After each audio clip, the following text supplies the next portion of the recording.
Another problem that I have with the occult and occult communities is that the idea and term of spiritual psychosis is often weaponized and used to shame people and guilt them and other them and hurt them, rather than recognizing that if someone is experiencing a psychotic episode, then that is a sign that they need help, encouragement, love, and support, not more crap on their plate.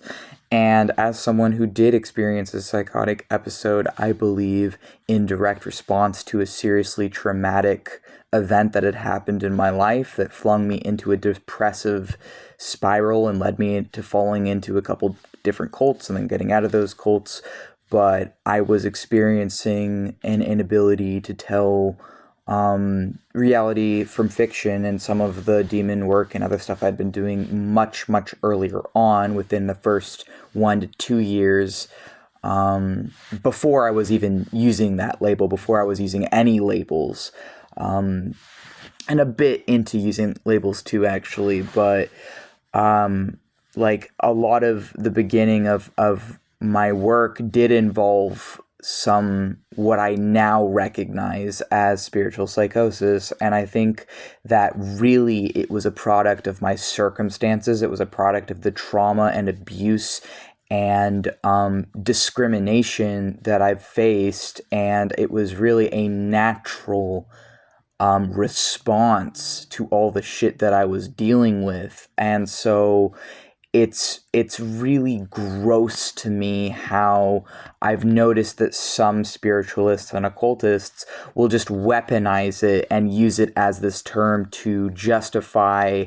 brutalizing and antagonizing and shaming other occultists. And to me, that just says that they have an ego problem. To me, that just says that they have an inflated sense of ego and that they think that they're better than someone suffering from a mental disability. And as someone who has multiple mental disabilities, autism and DID, as well as CPTSD, among others, it really pisses me off that people think that kind of shit is okay. Because if you suspect someone really is suffering from spiritual psychosis, then depending on the circumstances, you should either, like, if they're hurting you or hurting other people, then you should probably stop talking to them. But that's not even what usually happens, because the idea that people who are experiencing that are dangerous is also a lie. But the reason that I said that immediately is because the first example that came to my mind was that the cult leader of a cult I was in, I now recognize, looking back, was suffering from spiritual psychosis,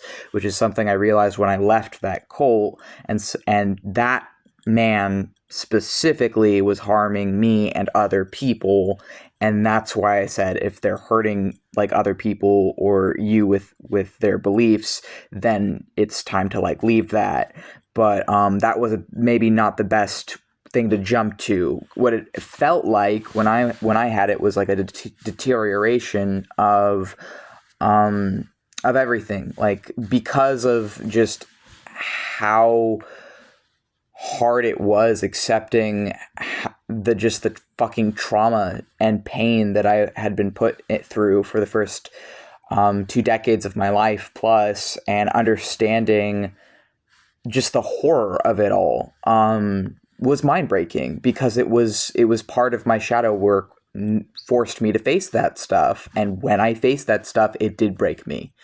And I don't think that because like being tortured for 2 decades caused me to have a psychotic break in the midst of my spiritual awakening, that makes me any lesser of a magician or an occultist. I actually think the fact I went through that and overcame it is a sign of determination and a sign that I'm really serious about this stuff, and that it's helped me despite that, and I've been able to stick with it despite that. And frankly, I think a lot of occultists actually go through a period of spiritual psychosis, especially in the modern day, especially when you're swamped with all this slop online, telling people that they can just mind over matter and brute force everything, where a lot of people don't care about the history, aren't actually reading books, and are just going to be